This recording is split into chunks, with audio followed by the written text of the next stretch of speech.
Students, कैसे हैं आप? एंड रियली विश आप सब ठीक हैं स्टूडेंट्स। आज का जो लेक्चर है that is again on basic concepts, और आज हम बात करेंगे आपसे अदर टॉप्स की।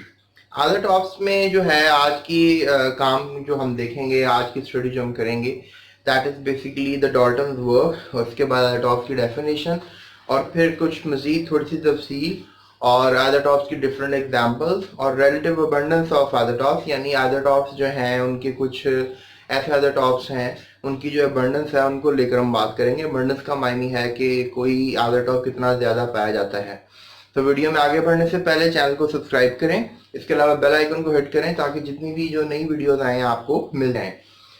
अगर हम बात करें आपसे डाल्टन की, तो डाल्टन का नज़रिया था कि तकरीबन तमाम एलिमेंट्स जो हैं वो एक जैसे होते हैं, और उनमें जो उनकी प्रॉपर्टीज़ होती हैं वो सबकी सेम होती हैं। लेकिन बाद में इस बात को डिस्कवर किया गया कि जो बहुत से एलिमेंट्स हैं, जो बहुत से एटम्स हैं, उनका एटॉमिक नंबर जो है वो सेम ही रहता है, लेकिन मास नंबर में फ़र्क आता है। यानी सेम एटम्स की जो प्रॉपर्टीज़ हैं वो डिफरेंट हो सकती हैं। लिहाजा अगर हम बात करें आपसे अदर टॉप्स की डेफिनेशन की, तो सबसे पहले हम चलते हैं अदर टॉप की डेफिनेशन की तरफ। जी, तो स्टूडेंट्स अगर हम डेफिनेशन की तरफ देखें तो elements having same atomic number but different atomic mass, ये हम अदर टॉप की डेफिनेशन लेंगे। और आप कह सकते हैं कि एलिमेंट का एटॉमिक नंबर सेम रहेगा लेकिन मास नंबर जो है वो डिफरेंट रहेंगे। और इस तरह इस लिहाज से हम कह सकते हैं कि केमिकल प्रॉपर्टीज जो हैं वो एलिमेंट्स की जो है वो सेम रहेंगी,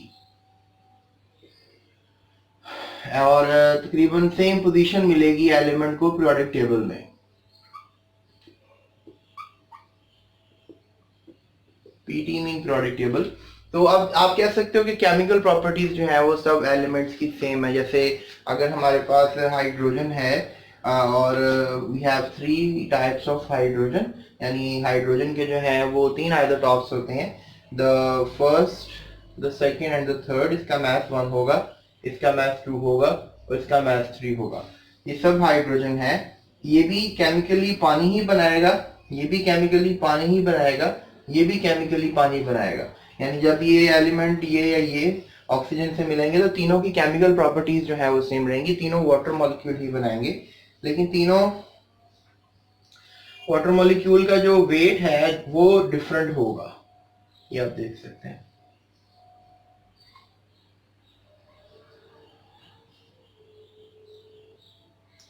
तो ये जो फिनोमिना है कि फिजिकल प्रॉपर्टीज जो हैं वो समहाउ डिफरेंट हो जाती हैं, लेकिन केमिकल प्रॉपर्टीज किसी हद तक सेम रहती हैं, और एलिमेंट को पीरियोडिक टेबल में एक ही जगह मिलती है। जैसे आपको पता है पीरियोडिक टेबल में हाइड्रोजन को एक ही जगह मिली है, first element of the periodic table is hydrogen.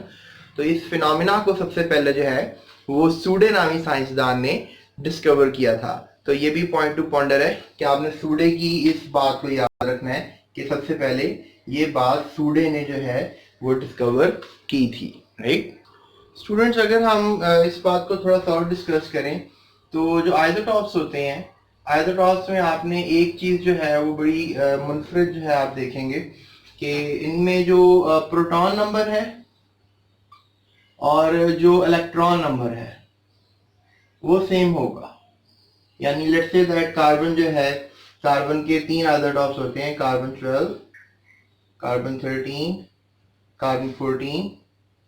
और अगर हम इसके न्यूक्लियस की बात करें तो इसके 2 शेल्स होते हैं। पहले शेल में 2 इलेक्ट्रॉन और दूसरे शेल में जो है वो 4 इलेक्ट्रॉन होते हैं, टोटल 6 इलेक्ट्रॉन हो गए। तो इनमें जो प्रोटॉन है वो भी तकरीबन जो है सब में सेम होंगे, यानी प्रोटॉन नंबर इसका भी 6 होगा, प्रोटॉन नंबर इसका भी 6 होगा, प्रोटॉन नंबर इसका भी 6 होगा। इसी लिहाज से इनका इलेक्ट्रॉन नंबर भी 6 होगा, इसका भी इलेक्ट्रॉन नंबर 6 होगा, और इसका भी इलेक्ट्रॉन नंबर 6 होगा। लेकिन जो बात काबिल गौर है, राइट, थोड़ा सा मैं नीचे कर लेता हूं ताकि आपको नजर आए। तो बात काबिल गौर है कि इसमें जो न्यूट्रॉन है वो 6 होंगे, इसमें जो न्यूट्रॉन है वो तकरीबन 7 होंगे, और इसमें जो न्यूट्रॉन है वो तकरीबन 8 होंगे। अब आपको अगर ये बात समझ में आ रही है तो फिर आपको इसका वजन भी समझ में आ जाएगा, क्योंकि किसी भी एलिमेंट का मास जो है उसके प्रोटॉन और न्यूट्रॉन पर डिपेंड करता है, यानी जो मास है विच इज ए वो प्रोटॉन प्लस न्यूट्रॉन होता है। तो लेट्स से दैट कि आप इसका निकाल रहे हैं विच इज कार्बन 13, इसका मास क्या होगा, that is something like 6 + 7 is equals to 13, यानी 6 + 7 is equals to 13, that's why मैंने यहाँ पे कार्बन 13 लिखा। तो ये अब आप सब स्टूडेंट्स को बात पता होनी चाहिए कि जो आइसोटॉप्स होते हैं उनमें सब में सेम प्रोटॉन्स होते हैं, सेम इलेक्ट्रॉन्स होते हैं, लेकिन फर्क किधर आता है, मास चेंज करने के लिए न्यूट्रॉन्स में। अगर न्यूट्रॉन्स चेंज हो जाएं तो मास जो है वो चेंज हो जाता है। तो स्टूडेंट्स अगर एग्जांपल्स में चलें थोड़ा सा आइसोटॉप्स की और मज़ीद जानने की कोशिश करें आइसोटॉप्स की एग्जांपल्स को, तो हाइड्रोजन का जैसे मैंने आपको बताया कि मास 1 2 3 होता है, सबका एटॉमिक नंबर सेम होता है। जो मास 1 वाला हाइड्रोजन है उसको प्रोटियम कहते हैं, जिसका मास 2 है उसको ड्यूट्रियम कहते हैं, और जिसका मास 3 है उसको ट्रीटियम कहते हैं। ये मे बी आपको पहले से भी पता हो, because very common topic to understand, पीछे वाली क्लासेस में आपने सीखा होगा, क्योंकि आइसोटॉप्स जब भी पढ़ते हैं तो हाइड्रोजन की एग्जांपल्स को लाजमी देखा जाता है। अगर हम मजीद अब देखें quantity of isotopes for different elements, तो उसमें स्टूडेंट्स हम ऑक्सीजन की तरफ अगर हम देखें तो उसके 3 आइसोटॉप्स होते हैं, जबकि निकल के 5, कैल्शियम के 6, पलाडियम के 6, कैडमियम के 9 और टिन के भी 11 होते हैं। टिन का जो असली नाम है दैट इज स्टैनम, लेकिन इसको 10SN लिखा जाता है, तो स्टैनम इसका असली नाम है। तो अब ये हमारे पास क्वांटिटी ऑफ आइसोटॉप्स है, तो इसका मतलब सिंपली ये है कि इसके इतने आइसोटॉप्स हैं, जिनके मतलब इतने एलिमेंट्स हैं, जिनके मैसेज जो है एटम्स जो है वो मैथ के हिसाब से डिफरेंट हैं। तो ये बात आप सब स्टूडेंट्स को जो है वो पता होनी चाहिए। लेकिन अभी हम यहाँ पर बात को क्लोज नहीं करेंगे, अभी हम इनकी रिलेटिव अबंडेंस के बारे में बात करेंगे कि आखिर कौन से आइसोटॉप्स कितने हैं, टोटल आइसोटॉप्स मिला लिए जाएं तो कितने हो जाएंगे, और कौन से इवन या ऑड नंबर वाले आइसोटॉप्स ज़्यादा होते हैं। तो इस तरह की कुछ टिडबिट्स हैं टॉपिक में, वो इंशाल्लाह मैं सब आपको भी समझाऊंगा। तो स्टूडेंट्स अगर हम नेचुरल अबंडेंस की बात करें या रिलेटिव अबंडेंस की बात करें, तो हर किसी एलिमेंट की अपनी ही एक ख़ास अबंडेंस होती है, यानी हर एलिमेंट जो है वो नेचुरली अपने लिहाज से ज़्यादा होता है। और अमूमन जो आपको नज़र आ रहा होता है कोई एलिमेंट और उसके हम रिएक्शंस कर रहे होते हैं या उसको हम जान रहे होते हैं, किसी भी एलिमेंट की कोई प्रेजेंटेशन हो तो हम उसको डेफिनेटली सीखते हैं और जानते हैं, तो वो जो एलिमेंट होता है वो सबसे ज़्यादा पाया जाने वाला आइसोटॉप होता है। यानी हम जो कलील मिकदार में आइसोटॉप्स पाए जाते हैं उनकी खास इतनी बहस नहीं करते, लेबोरेटरीज में वो इतने ज़्यादा आपको नहीं मिलते।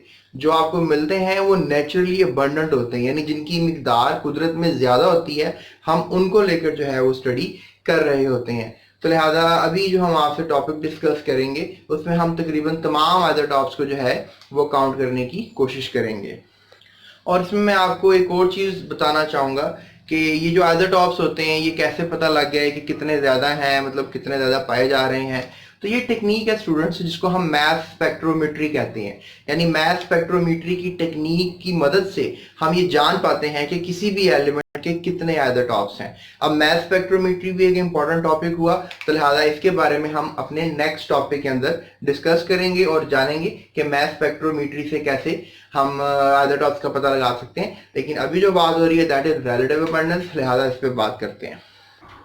तो स्टूडेंट्स रिलेटिव अबंडेंस की बात करें तो बहुत से एलिमेंट्स हैं, लेकिन मैं आपसे जो है वो हाइड्रोजन, ऑक्सीजन और कार्बन को लेकर बात कर लूँगा, ताकि ज़्यादा सारा टॉपिक तो डिस्कस नहीं हो सकता, बिकॉज कोशिश की जाएगी कि आपको इम्पोर्टेंट पॉइंट ऑफ व्यूज दे दिए जाएं, बाकी आप अपनी बुक से भी देख सकते हैं।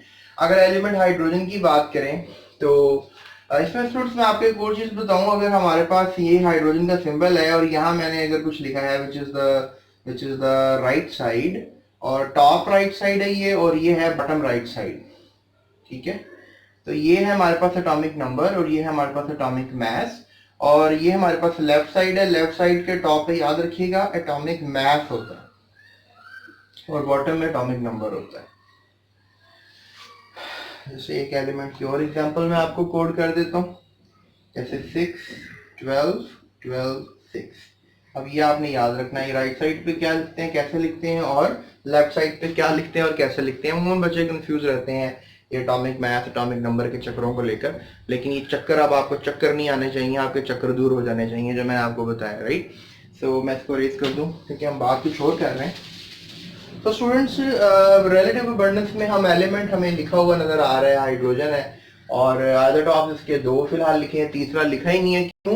क्योंकि अबंडेंस के हिसाब से हाइड्रोजन 1 जो है आप कह लो कि दैट इज समथिंग लाइक 99.985, ठीक है। यानी हाइड्रोजन 1 जो है वो कुदरत में सबसे ज्यादा पाया जाता है, जबकि जो हाइड्रोजन 2 है स्टूडेंट्स वो कुदरत में सिर्फ 0.015 की अबंडेंस के लिहाज से पाया जाता है। तो हिसाब लगाएं जो ट्रिटियम है वो तो और सबसे कम होगा, इसलिए इसको लिखने की जरूरत नहीं महसूस हुई। और इनका मैथ भी लिखा हुआ है कि इसका जो मैथ है that is something like this, और इसका जो मैथ है that is something like this. इसका मैंने 1 और 2 मैथ लिखा था राउंड ऑफ करके। तो लिहाजा that is how you learn about elements. और स्टूडेंट्स देखो अब अबंडेंस में हमारे पास हाइड्रोजन 1 जिसका मैथ भी तकरीबन 1 है, राइट, इसका मैथ भी 1 है, तो हाइड्रोजन 1 को ही प्रोडक्ट टेबल में ज्यादातर लिखा जाता है। यानी हाइड्रोजन 2 को या हाइड्रोजन 3 को ज्यादातर प्रोडक्ट टेबल में नहीं लिखा जाता। तो ये अब आपको पता होना चाहिए कि जो एलिमेंट जितना अबंडेंस में होता है उसको उतना ही ज्यादा लिखा जाएगा, यानी उसी को लिखा जाएगा, क्योंकि जो चीज हमें मिल रही है, जो चीज कुदरत में मौजूद है, हम उसी से एक्सपेरिमेंट्स करेंगे, तो लिहाजा उसी को लिखेंगे और उसी के बारे में जानने की कोशिश करेंगे। जो चीज कम है और जो चीज इतनी ज्यादा यूज में नहीं है तो लिहाजा उसकी बात इतनी खास नहीं की जाएगी। लिहाजा प्रोडक्ट टेबल में जो आपको हाइड्रोजन नजर आता है वो यही होता है, विच इज प्रोटियम, राइट। तो अब थोड़ा सा कार्बन पे बात करते हैं, फिर ऑक्सीजन पे बात करेंगे। जी तो स्टूडेंट्स हम कार्बन की अबंडेंस को देखें तो कार्बन 12 जो है वो तकरीबन 98.893%, यानी अब आप देख रहे हैं कि ये 99% नहीं है, यानी किसी हद तक इसको भी अहमियत हासिल है, क्योंकि ये भी कार्बन 13 भी जो है वो कुदरत में 1.107% पाया जाता है। तो लिहाजा अब ये एक और नया मसला सामने आ जाता है साइंसदानों के कि इधर अब जो हमारे पास 1.107% है तो ये इतनी खास कम मिकदार नहीं है, ये भी कुदरत में है कार्बन। तो लिहाजा क्या इसको जगह नहीं मिलनी चाहिए प्रोडक्ट टेबल में? तो इस मसले का हल मैं आपको ये जो मैथ स्पेक्ट्रोमेट्री का टॉपिक है इसके बाद में आपको समझाऊंगा। एवरेज एटॉमिक मैथ का टॉपिक है, लेकिन वो आपको थोड़ा सा वेट करना पड़ेगा, थर्ड वीडियो, इस वीडियो से थर्ड वीडियो आपको देखनी पड़ेगी। तो कार्बन 12 का मैथ आपके सामने बिल्कुल एग्जैक्ट है, इसीलिए इसको हम रिलेटिव एटॉमिक मैथ यूनिट में भी यूज करते हैं, क्योंकि इसका मैथ एग्जैक्ट 12.0000 है, यानी कि बिल्कुल 12 हिस्से, यानी इस कार्बन का वजन टोटल 12 होता है। लेकिन कार्बन 13 का वजन 13.00335, यानी फ्रैक्शन में जाकर थोड़ा सा चेंज आता है मैथ। तो ये भी देखें वजन के हिसाब से ये कार्बन 12 है और वजन के हिसाब से कार्बन 30। तो कार्बन 30 इसलिए लिखा हुआ है क्योंकि इसका मैथ 13 है। फिर ऑक्सीजन आ जाता है, ऑक्सीजन 16, 17, 18। देखिए यहाँ पे कार्बन 14 भी होता है, लेकिन कार्बन 14 जो है वो मैंने यहाँ पे आपको लिख कर ही नहीं बताया, क्योंकि शायद वो कुदरत में बहुत कम पाया जाता है, इसलिए मैंने कार्बन 14 को नहीं लिखा। याद रखिएगा कार्बन 14 के कार्बन के 3 आइसोटॉप्स होते हैं, लेकिन मैंने कार्बन 12 और 13 को अहमियत दी है, कार्बन 14 को अहमियत नहीं दी, क्योंकि उसकी परसेंटेज इतनी ही कम है कि शायद मैंने इसको लिखना ही मुनासिब नहीं समझा। ठीक है, तो अब यहाँ पर आपने ये बात कंफ्यूज नहीं करनी कि सर ने जो लिख दी है बोर्ड के ऊपर उतने ही आइसोटॉप्स होते हैं, आइसोटॉप्स की मिकदार ज्यादा हो सकती है। पर अब ऑक्सीजन के वैसे 3 ही होते हैं, 16, 17 और 18। इन तीनों को अहमियत हासिल है क्योंकि इन तीनों की परसेंटेज मैंने आपको दी। जो 16 एटॉमिक मास रखने वाला आइसोटॉप है दैट इज 99.759%, यानी काफी हद तक ऑक्सीजन 16 हमारे एटमॉस्फेयर में मौजूद है। आपको मैं बताता चलूं कि हमारे एटमॉस्फेयर में ऑक्सीजन की मिकदार जो है वो 21% है। तो लिहाजा it's quite strengthy element in the atmosphere, बहुत strength in the sense of mass और in the sense of volume, ये बहुत ज्यादा जो है वो पाया जाता है कुदरत में। उसके बाद ऑक्सीजन 17 स्टूडेंट्स हमारे पास मौजूद है और इसकी वैल्यू जो है दैट इज 0.037, और ऑक्सीजन 18 भी हमारे पास मौजूद है और इसकी वैल्यू 0.204। उसके बाद स्टूडेंट्स अगर हम देखें इनके मैसेज को, तो ऑक्सीजन 16 का मैथ जो है दैट इज 15.99491 और इसका मैथ ये होगा जो 16.99914 और इसका मैथ जो है वो होगा 17.9916। तो आप इन तीनों एलिमेंट्स को ज्यादातर बखूबी गौर करके याद कर लें। नाइट्रोजन भी वैसे काफी ज्यादा 78% एटमॉस्फेयर में है, इसको भी देख लें, इसको भी याद कर लें, इसकी भी आप एबंडेंस को याद करें, परसेंटेज को याद करें। कैल्शियम काफी इंपॉर्टेंट है, इसके अलावा कोई 1-2 एलिमेंट्स और होंगे उनको आप देख लें। ठीक है, सो अभी लेक्चर को जो है थोड़ा सा और आगे लेकर चलते हैं और जानने की कोशिश करते हैं कि जो रिलेटिव एबंडेंस है इसको प्रॉपरली किस तरह देखा जा सकता है। स्टूडेंट्स अगर हम कुदरत की बात करें तो कुदरत में तकरीबन 92 नेचुरली अकरिंग एलिमेंट्स पाए जाते हैं, यानी इन 92 एलिमेंट्स हमारी कुदरत में मौजूद हैं। और अगर हम कुदरत में ही आइसोटॉप्स की बात करें, यानी इन एलिमेंट्स को आइसोटॉप की शक्ल से भी देख लें, तो तकरीबन 280 जो है वो एलिमेंट्स हो जाएंगे। हिसाब लगाएं कि कैलकुलेशन कितनी आगे चली जाएगी। अब ये आपने फिगर याद रखना है 280, बोर्ड में एमसीक्यू भी आपको ही पूछ लेते हैं। और एक और मैं आपको इसमें ऐड कर दूं, तकरीबन इन 280 में से 40 ऐसे एलिमेंट्स हैं जो रेडियो एक्टिव हैं। रेडियो एक्टिव मीन में अल्फा, बीटा या गैमा जैसी शुआएं निकलती हैं, यानी ये एलिमेंट्स अपने अंदर से रेडिएशंस निकालते हैं। 40 इस तरह के हैं, जैसे फॉर एग्जांपल पोलोनियम और रेडियम हो गए। तो रेडियम अल्फा पार्टिकल यानी अल्फा शुआएं जो है अपने अंदर से निकालता है, और पोलोनियम भी ये काम कर सकता है। तो अब students naturally occurring total 92 elements हैं, लेकिन मैं आपको एक और बात बताता चलूं कि अगर 82 एटॉमिक नंबर से अगर आगे चले जाएं तो तकरीबन एलिमेंट सारे 82 से आगे रेडियो एक्टिव हैं। यानी 82 के बाद जितने भी एलिमेंट्स कुदरत में आएंगे, यानी 92 टोटल है, तो 82 यानी 10 एलिमेंट्स जो आ रहे हैं जो कि हमें प्रोडक्ट टेबल में नजर आते हैं वो भी रेडियो एक्टिव है।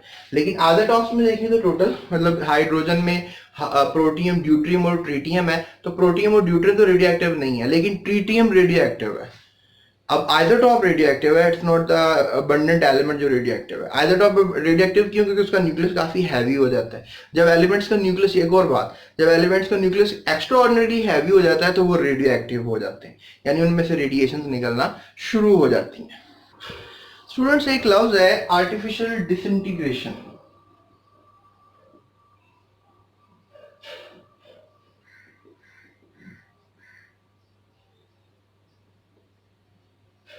अब ये लफ्ज तो आपने कभी सुना नहीं होगा। आर्टिफिशियल डिसइंटीग्रेशन एक ऐसी टेक्निक है जिसके थ्रू हम नए एलिमेंट्स बनाते हैं। एक्सेलरेटर्स होते हैं रूस में और यूरोप में, इंग्लैंड वगैरह में बहुत बड़े बड़े एक्सेलरेटर्स लगे हुए हैं जो कि तकरीबन काफ़ी किलोमीटर्स में फैले हुए हैं। तो इन एक्सेलरेटर्स के अंदर नए एलिमेंट्स बनते हैं। तो तकरीबन 300 आइसोटॉप्स तो हमने सिर्फ आर्टिफिशियली बना लिए हैं, ठीक है, और वो मेथड है आर्टिफिशियल डिसइंटीग्रेशन। तो ये आप बात याद रखें कि 300 ऐसे आइसोटॉप्स हैं जो हमने खुद बना लिए हैं। यानी कुदरत में तो 280 पाए जा रहे हैं ना, लेकिन हमने जो खुद बना लिए हैं दैट इज 300 प्लस और 300।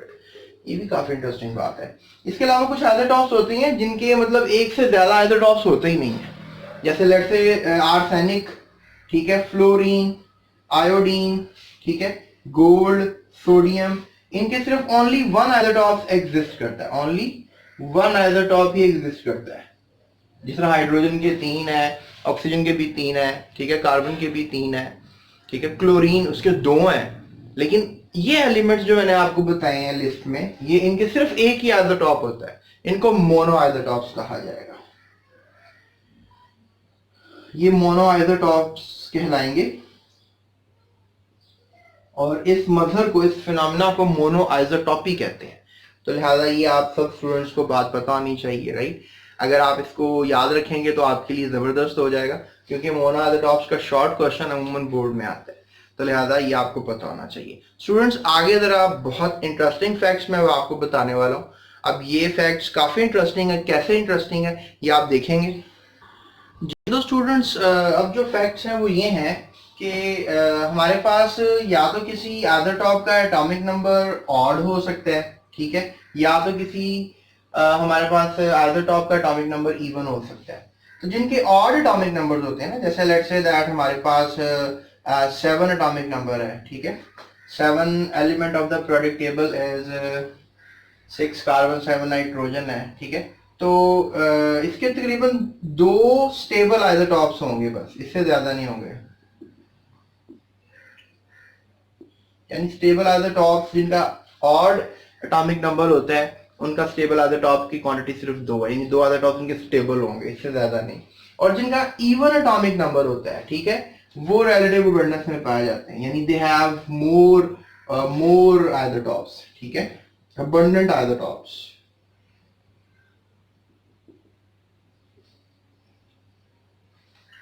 और हम इसमें एक और बात ऐड करते हैं कि जिनका जो मैथ है, ठीक है, मैथ नंबर यानी ए, जिनका मैथ नंबर, जिस तरह ऑक्सीजन का आप मैथ नंबर देख सकते हैं, E1 है 16 है, और इसका भी इवन है, जिनका मैथ नंबर जो है वो 4 का मल्टीपल्स होगा, ठीक है, जिनका मैथ नंबर 4 का मल्टीपल्स होगा तो वो सबसे ज्यादा आइसोटॉप्स इस दुनिया में पाए जाते हैं।